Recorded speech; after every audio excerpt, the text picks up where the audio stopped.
You're listening to another episode of the Fredericksburg Strong podcast. This is a local forum to inform and entertain our community, discuss local news, promote small businesses, and celebrate our hometown heroes with a little dose of humor to keep you entertained. Our mission is simple: to keep Fredericksburg strong. Today's podcast is powered by Pohanka Nissan and Pohanka Hyundai of Fredericksburg. And now, here's your host, Tim Pohanka. I am super excited. We've been talking a little bit ahead of time about some other things that are going on in our personal lives. Maybe we'll have time to talk about those. Christina Carson, welcome, and you're with the Marshall School. Thank you. Thank you. Thank you for having me. So, first of all, let's talk about what the Marshall School does. Okay. So we work with kids that have learning challenges generally, or that maybe just don't do well in a traditional school setting. We're getting more and more of students that are really academically or mentally strong, but struggle maybe with organization, study skills, time management, need some extra support with those skills. Sometimes anxiety, attention's a big one, frankly. But sometimes kids just do better in a smaller class environment that we have, and so we have students that are just need our kind of more nurturing type of program. And then we're different than any other school probably in the state, honestly, and we're just different in that we work on treating like what's causing people to have problems in the first place. So if they're having memory issues or attention issues, we're doing specific brain training activities with them in one-on-one settings to address that, make it stronger, so that then we can help them apply those skills to their academics so that they can get caught up typically and be more successful again in a traditional program if that's what they decide to go back to. So when you look at this, I've heard this before in so many different levels, that students, children, learn differently, whether they're boys or girls. Yes. Whether certain age groups, certain brackets. In our traditional sense, we've got grade 1, 2, 3, Right. 4. We've got these grades. But that's an artificial determination that we've picked on age. Right. Absolutely. So yeah, that's kind of one of my big soapboxes to start. Like, no one says to a 1-year-old, it's time for you to walk now.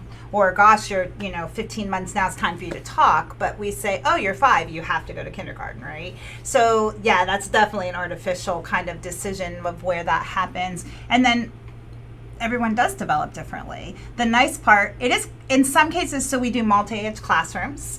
So we have students that maybe, I have an example of a 3rd grader this year who, was able to do 4th grade math, but we were still working on catching up the reading. So we're able to place them daily, or each year, but wherever they need to be, wherever they are academically, if that's their skill area, we can keep pushing while we're still catching up the other. So really, it's because I think what happens, and if I remember growing up, and it wasn't, yes, it was a long time ago, students when they're bored don't pay attention. Right. And they could be bored because either they don't understand the work, Right. or the work is too far below them. Yes. And so the ability that you're showing about really Right.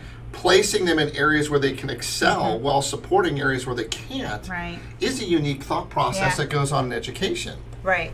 Well, and I'd like to see that happen.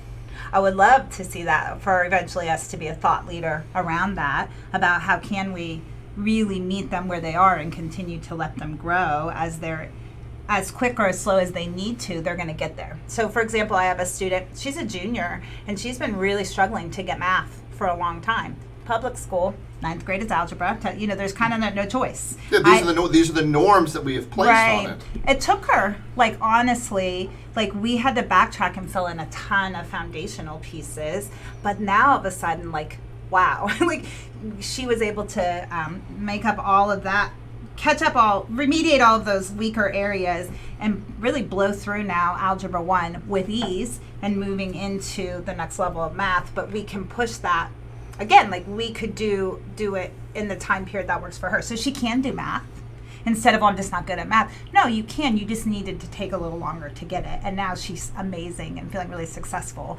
even despite the challenges of the lockdown, she was able to complete that with us. So that was exciting. Now, when you're saying as a school, are you a full school from what age groups?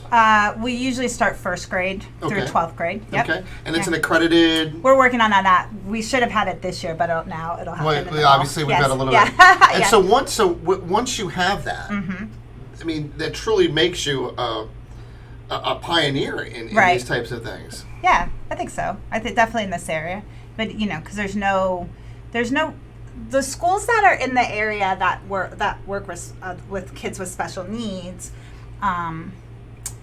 None of them do the brain training exercises, so that's key. But like most of the ones that you might think of in the area are typically more for behavior challenges or maybe more severely autistic children. But if you have a child with a learning disability, the school system will generally think that they can. They'll actually say we do the same thing, and it's not really true.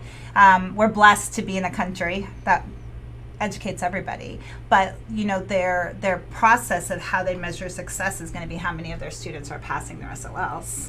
Where for us, we're trying to remediate what's causing those problems and get them caught up. Reading is the big one in the building for us. Like that's probably what we're most known for, remediating. Now, when you think about it, in your past as a special education teacher, and you can correct me if my knowledge in this is wrong, but when you look at the amount of paperwork that a special education teacher is expected to be able to process on each individual student, there's almost no time to teach. Right. Well, and so, yes, and to give some more background. So when I first started in special education, we would write goals. So if your child was, say, in 4th grade and still couldn't read, my goals would be specific to what was I going to do to get that child to read, what specific goals. When with the implementation of SOL, standardized testing, what started to happen, really probably in my last year, SOLs became related to whatever they were supposed to do for that grade level. So there was no more remediation. They were specific to that. So all of that paperwork in some ways is a bunch of busy work because they're going to say we're going to work on reading perhaps, but they're staying in the general classroom. So they're not getting specialized education.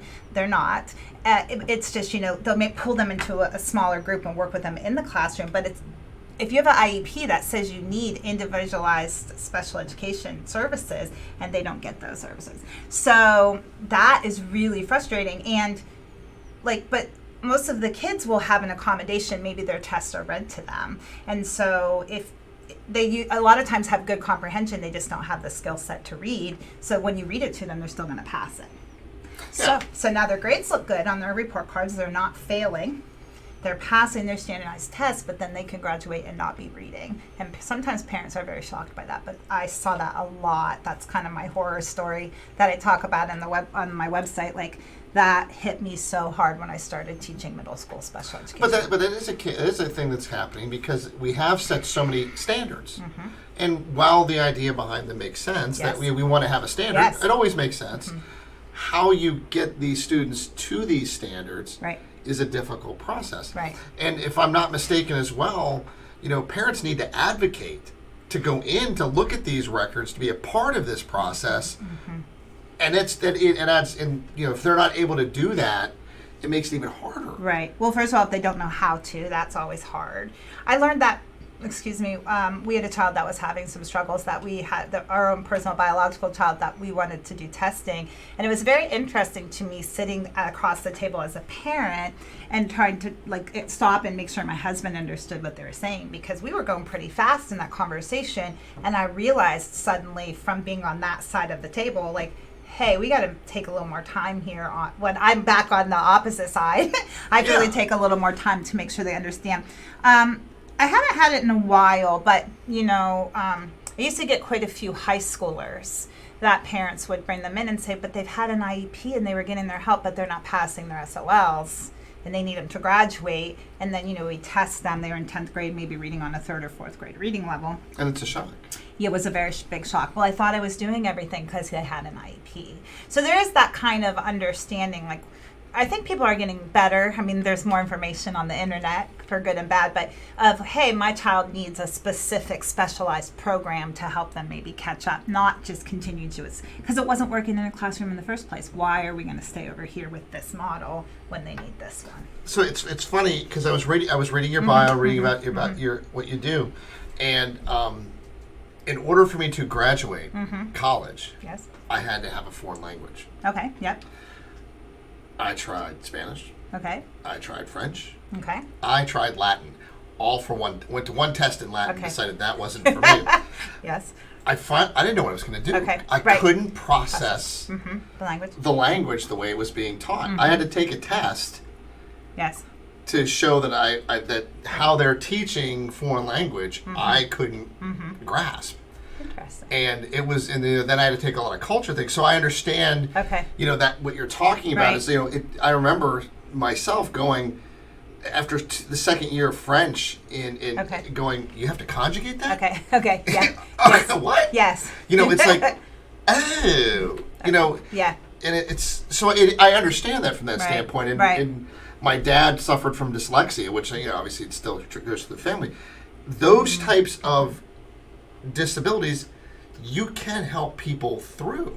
Right. So the difference would be even people that like other programs or organizations that might work with a child with with dyslexia. The difference, and there's a number of really good programs that are just noted typically as really good for dyslexia in particular.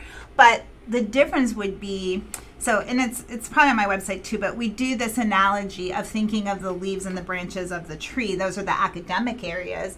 But if you saw a plant or a tree that was dying, you think, well, there must be something going on that's causing it to die. Usually we think of the roots down underneath, that there's probably not getting enough nutrients. So we think of processing areas, so memory, attention, reasoning, how you think about what you see and what you hear. And there's a huge amount of research about dyslexias and how they process what they hear. So we know that, and how their brain processes the sound as they're reading, right? So we know that, but what's really cool is the study, the neuroplasticity of the brain, that we can develop and strengthen those. Okay, those when you pathways say neuroplasticity of the brain, I mean, yeah, for the rest of us, I got to look that up now. The ability for the brain to grow and develop, like it's moldable. So like think about someone who has a brain injury or stroke, and we go back and do those brain training exercises to strengthen those pathways in the brain and to rebuild them. And that the brain is always developing more pathways based on our experiences.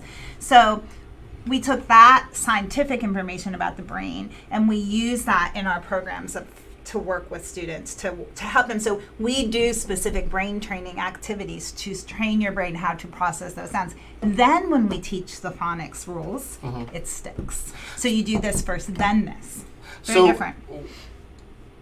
So what? I'm gonna ask the stupid question. So when you look at it in the regular school setting, is it the class size? Is it the hey, where we just have so many students, or is it the fact that hey, we've got all of these regulations that are what's tying our school systems from being able to take advantage of some of the same information that you have? That's a really interesting question. I don't know that I completely can answer it. I have thoughts, but when I started the tutoring center in 2002, I was still teaching in the public school system, and I remember I gave up my plan time daily to start practicing with these students. And I remember at the time talking to the supervisor of special education about what I wanted to do. It's life-changing. It's like, we know what causes it. In order to have a learning disability, you have to have a processing area. The science on the brain, all of the research tells us we can rebuild those pathways. So why didn't it make sense? And she said, we're never going to do that in the schools. But I kept thinking, eventually, like, they'll catch up to me and I won't have a business anymore, because clearly it makes sense that this is what you would do. But in special education, even to this day, I'll have staff members that are getting masters in special education.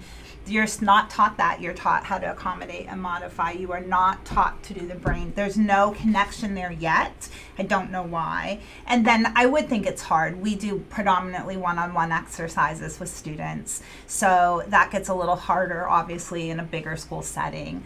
But I would love to someday. I've always wanted to work on a grant where I could have like a kindergarten, first, second grade pilot study in a public school system where, in a public school, maybe not obviously in the school system, but to like get them early and do all of the things that we do early on to make sure that their brains are completely primed so that then when they are in the classroom, they've just learned. So that's like a big, like, I would love to do that because I'm so interested in that side. How many students would not end up in special education potentially if you treated the brain at that level? So that really is, given the fact that there's so many different subcategories of disability, Correct. or in a way, it's almost insulting to call it a disability in some cases, just or a blockage or a barricade to what they're learning. Challenge. At some point in time, everyone's going to have some level at that point. Am I understanding that correctly? I think so. I mean, there's definitely things that I'm not as efficient at, like when I sit down to do things, that even when the test that we generally use to look at how someone's processing, I can remember early on going, I'm not sure how I would survive on this, like how well I would do on this one test.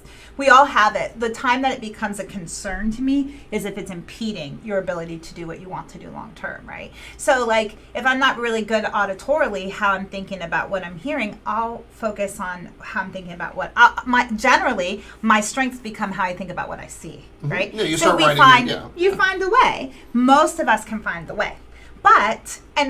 Yes, we're all, you have to be really gifted to be above in all of those areas, let's be clear, right? But so most people, and it's funny, parents will come and go, do you think they got that from me? I'm like, please don't beat yourself up. They don't think that way. And also, you clearly figured out a way to still be successful. So like that is a skill in and of itself, like that resiliency, that grit, that mindset that you have, that you're still going to figure it out. But for those kids that it's just there, it's such a blockage, those are the ones that those are usually what brings the parents to me. So when you're talking about these success stories, if I understand this correctly, if you go from kindergarten to 12th grade, there's not, this isn't something that if you don't get this handled by age blank, right, you have no chance. Right. This is something that can be done. What about for an adult? Yes. So we have two divisions, right? So we have the school. We have the tutoring center. That's what I started with. And I hate sometimes using that word tutoring because then, I'm compared to a more typical tutoring. But the brain training and then the remediation of things. We started with that. And then we realized, I'm trying to teach these students. I had fifth graders reading, first, second grade reading level. I needed to get their reading level up so then they could pass all their tests. If you can read, write, and do math, you're probably going to be okay, right? So then I was like, okay, so let's start a school. And people who know me totally get that. I was like, let's just start a school. Like, hey, this is something we need to do. Let's push it. Because everyone just does that. Exactly. I mean, everyone Yes. Yeah, I'm thinking about doing one tomorrow myself. So yeah. I didn't think about it that way in any way. It was just the natural thing. They needed it. We're gonna fill that gap, and so that's how the school started. But I do work with quite a few adults. I have a number that have had brain injuries. So we have got years ago when someone had a stroke or a brain injury, they would spend a lot longer in rehab. It felt like we were doing everything we could to get them back to where they were before, right? Now, you're good enough to go home and good luck to you in some ways, right? You've got to make some you're determination. You're functional enough, and we're going to send you home. And so, a lot of people are getting the therapies, but they're still having issues, or maybe they want to go back to their job. So I had a dad. He was a sole provider. He's government contractor, had a stroke. They had done all the speech and PT things. Things were still wrong. They came to us. We finished off all that cognitive skills, activities. He was able to go back and get his job. I have another adult. She's late 50s, early 60s that we just worked with last fall in a car accident. Similar story. All of these other therapies came back. We were able to get her back. She's back to her job, fully functioning. So we do work with adults. I like working with adults. They're humble. It takes a lot to come in and say, I'm really struggling. It does, doesn't it? Yes. To kind of be vulnerable in that area. I think any adult who's going to admit at any stage in their life that they have a problem. Yeah. I mean, that's an amazing Yes. amount of courage. Yes. It's one thing to drag your child because you think they have a problem. Yes.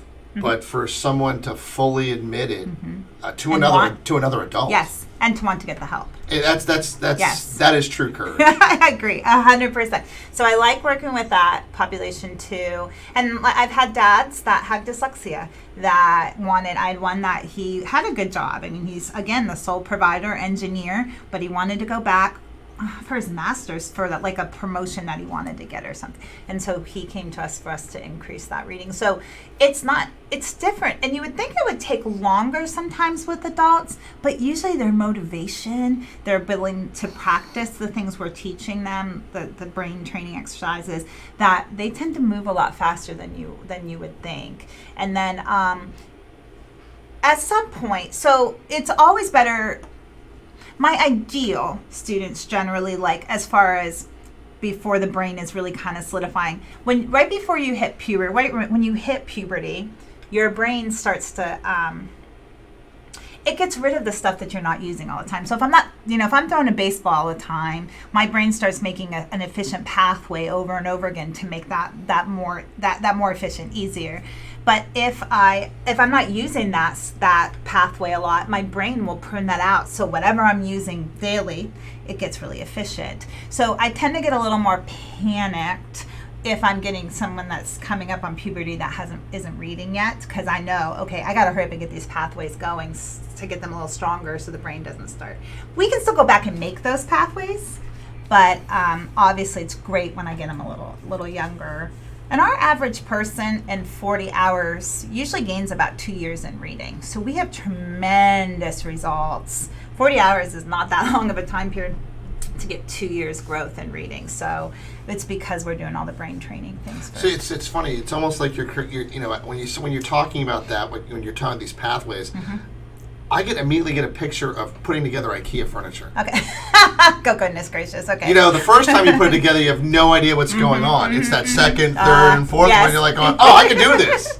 I was thinking more like a trail through the woods that, like, you trump through and get the grass built down, and then some rocks go, and then I'm thinking of a highway. But IKEA is a good analogy. I mean, it just hit me in that regard. That's a good analogy. Yeah. But to your point, though, the second time you go back to IKEA and you get the next furniture, if you haven't done it in a while, you're like, I got no idea how to put this thing together.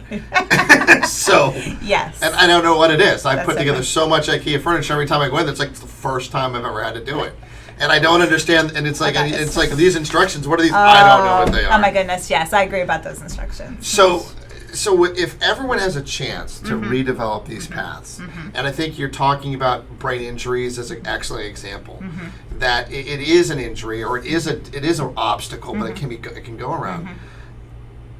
When you're looking at how much time does it take? I mean, what's the process to help someone through? Is it flashcards? Is it or what do you use to do these things? Oh man, I should have brought some stuff. Okay, so typically I'll do an evaluation first. I'm looking to see how quickly you can think about things. I want to know, is it easier for you to remember things that you see or things that you hear? I want to look at that, how you think about things that you see and hear. How do you reason? It's called like visual spatial, the IKEA instructions, and looking at that picture and how it's going to go together. That's kind of those visual spatial skills, right? And then depending if there's academic challenges, we're looking at, reading, spelling, math. We will look at how the eyes are working together. So not can you see those letters on the wall or on your paper there, but how are your eyes working together to focus and to process information? Because your eyes aren't working well together, that can definitely impact attention challenges, reading. And then we look at something, fine motor skills, but also gross motor skills. So they're called primitive reflexes, but when a baby's born, there are reflexes that are present. As they develop, usually they go away within that first year of life, and then your adult reflexes take over. They shouldn't be present beyond a certain time period. If they are, they greatly interfere with attention and vision. So a lot of our kids, one example would be if you have a little baby and you touch them. So my little grandbaby's coming this weekend, so I'm getting excited. She's about 2 months old. If you touch her on the side of her back, she's going to fidget, right? You ever do that with babies?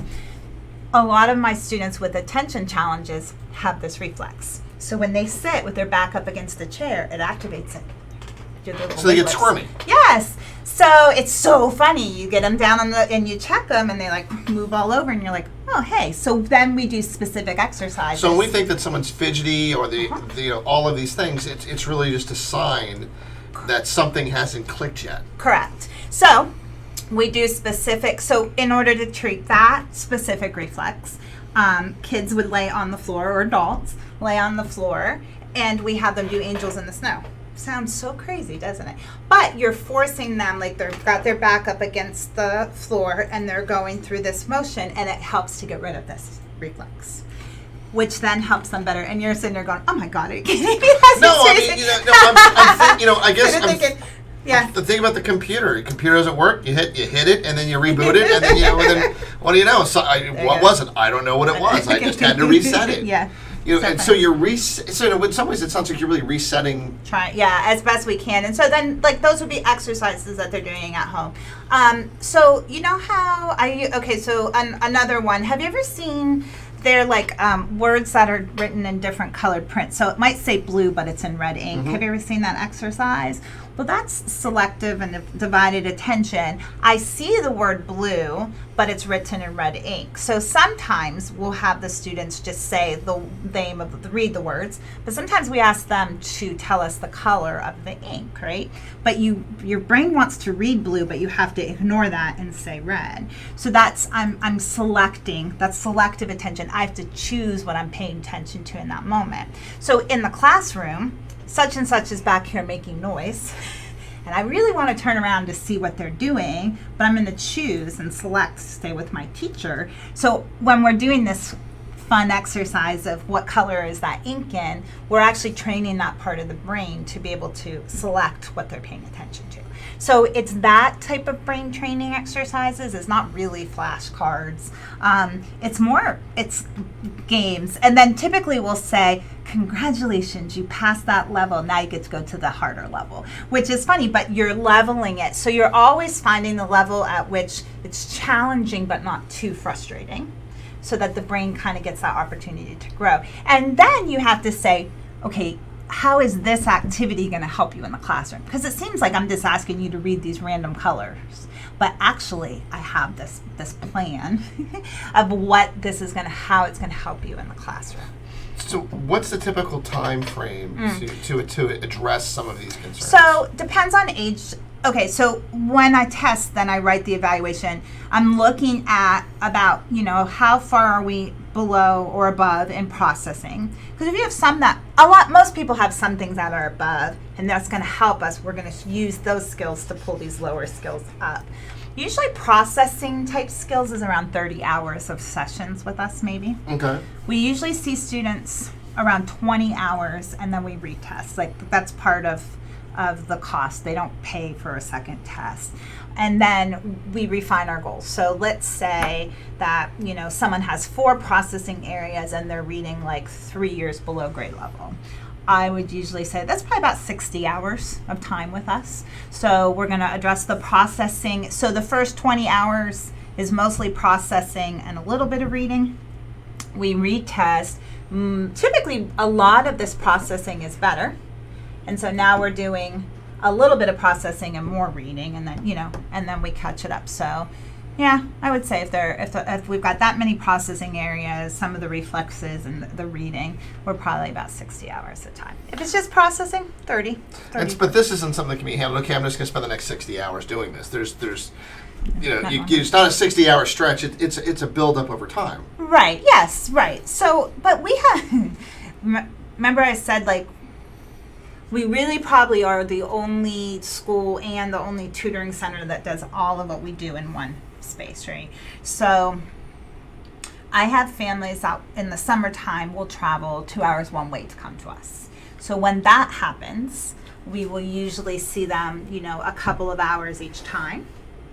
And then, they might come multiple times a day so we can get as much of it done in the summertime as possible. The pandemic made things interesting, right? Because we had to switch over to everything online. And that's been actually pretty successful. You know, we've talked about doing that. I have done some distance sessions in the past versus switching everybody over to distance. There are things that are not ideal. The younger ones, we have kindergartners, that was harder. So thankfully, you know, having them back in the building is good. But, you know, so that's made it a little bit, we had to grow ourselves in the last few months and figuring some of those things out. And even like, then we really had to educate the parents about how to practice those reflexes. That's a standard for us. So if it's a younger person, the first few sessions, the parents stay with us and we train them. So while we're doing exercises with you, your mom would be sitting there learning, because then she's going to practice at home, which will cut down time and cost. So yeah. So when you look at what you do, obviously there's a cost. Yes. So how is it you look at that? How do you look at cost for students? As far as the tutoring goes, I mean, I guess if you're saying, you know, we charge hourly. Okay. So there's a fee for the evaluation, and then we usually give an estimate, like we think it's going to take this many hours. When we do paperwork, like we're not asking, we don't make anybody commit. Generally, though, at least the first 20 hours is so we can retest and see those types of things. I had 5 kids, right? And they're all grown now. And then I had 2 nephews that lived with us for a time period, so 7 kids. At that time, I was a teacher. My husband's a firefighter. I think about those costs, right? Yeah, you know? Exactly. But so I'm very mindful. If I think that I can't help, then I'm absolutely telling you that. There are times that I might say, they need that. Your child does need us, but they're going to need this first. Or, hey, when I tested, vision is a major issue. That's the only issue. I'm going to recommend that you see a special eye doctor. Right? Mm-hmm. So my whole business was built on word of mouth. I'm a terrible advertiser. I was walking over today thinking, I don't have a business card. Please don't ask me for a business card today. Because I still, I'm terrible about some of those things. But when it comes to really thinking, but we grew so much because people talk. We have a good reputation because we do what we say we're going to do. And if I don't think we can, then I'm telling you that too, because it's not worth it to me to, Prior to you coming here, I've heard nothing but excellent things. Thank you. And, we met at the Christmas Tree Challenge. Right. And even there, I mean, the level of commitment from the people who are with you. Yes. Oh my goodness, yes.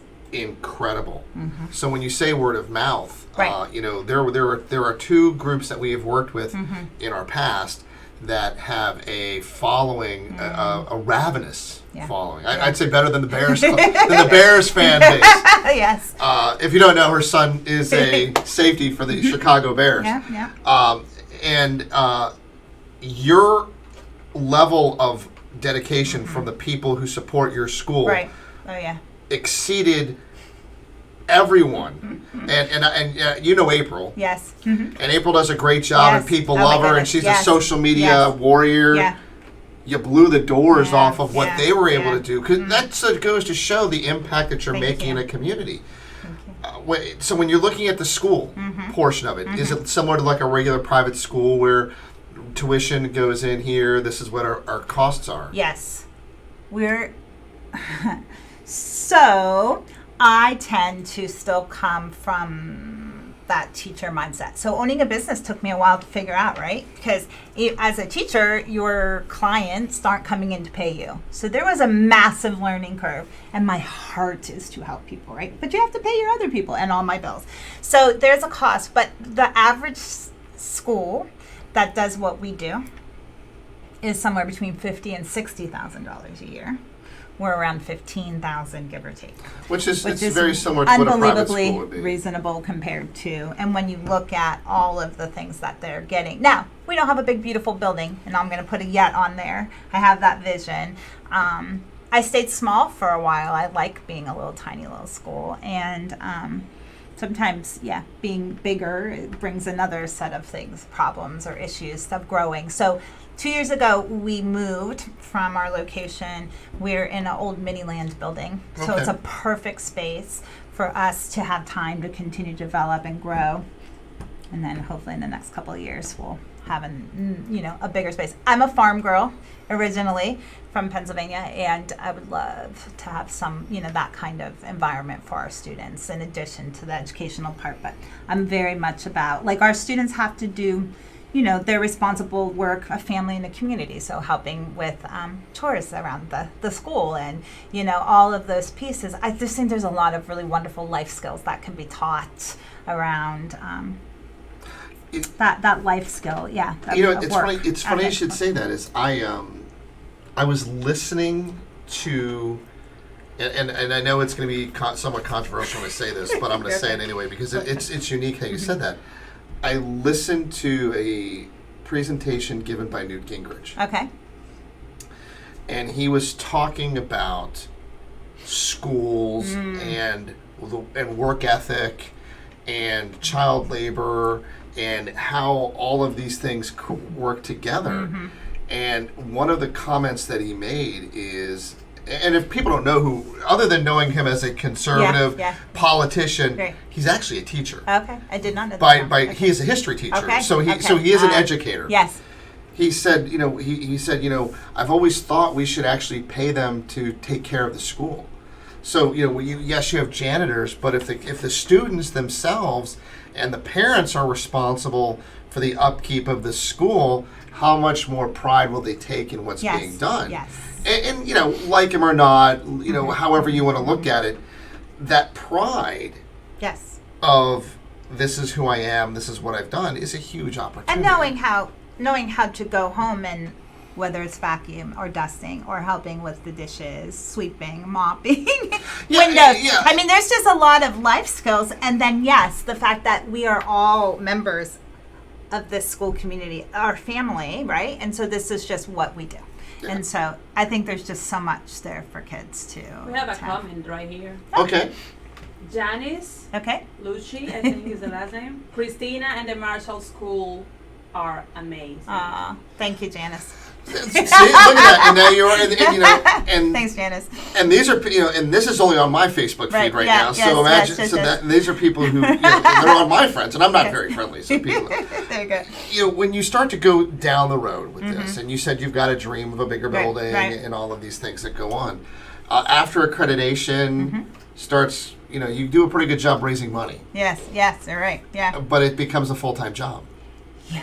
Yes. So that was the blessing for me personally. Like last year as I was writing out my goals, I had this, so you met Melissa, right? Yeah. So who helped me with the fundraising. So I had written down like, okay, I need to get better at fundraising because I will often just be head in the sand in what I'm doing at the school and not getting out and talking about my story. Or for years, people would ask me what I do, and I was like, yeah, I tutor. They had no idea like all the stuff I did because sometimes it's just like, okay, I'm good enough.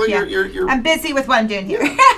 So, for me personally, it was a prayer. Like, okay, God, I need these things, right? Someone who can help me fundraising, help me with some of the business side of things, boom, boom. And then in walks Melissa.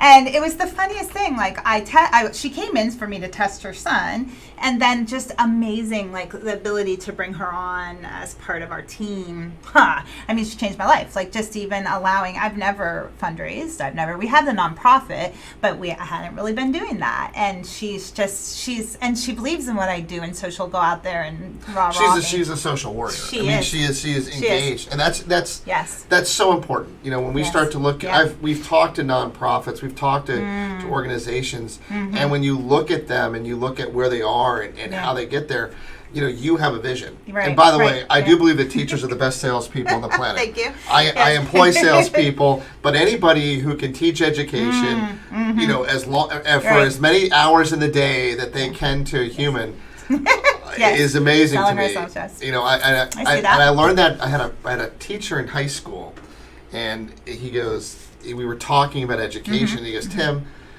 my job is not to teach you for the hour I have you. I'm like, what? He goes, my job is to give you enough of a desire to learn what I'm teaching you on the 23 hours that I don't have you. Yeah, that's awesome. And it makes perfectly good sense. Yes. So that's why I realized teachers really are some of the best salespeople on the planet. I agree. But actually. when you have that entity that help push you, I think that's a great thing. Right, I needed that. Like, and just someone. Typically, when I've worked with other people, like Melissa was that blessing because she just understood what I needed and was able to really push. Where typically I would almost have to research and figure out, and then give that information and ask for help. Versus she just came in and said, "Okay, hey, this is what I want to do," and I could just give her that. That was like the biggest blessing for me last year. Yeah. So I know a lot of special ed teachers. My sister being one of them. Okay. And I know that they're all, and look, let's be honest, they all are doing an amazing job Yeah. in a time period that is incredibly difficult. Right. You add the stress of helping people with disabilities. Right. You talk about the stress of the paperwork and the government regulations. Yeah. Then you add the politics of the of the school boards, and then now we're adding COVID, and now we're at killer. You name it, we got everything. Killer hornets. You name it, we've got it all. I mean, the cicadas are coming. Yes. So you look at all of these things that go on, and for a special education teacher, this isn't about the failure of special education in the schools. This is about just finding a unique pathways. Am I correct? Right.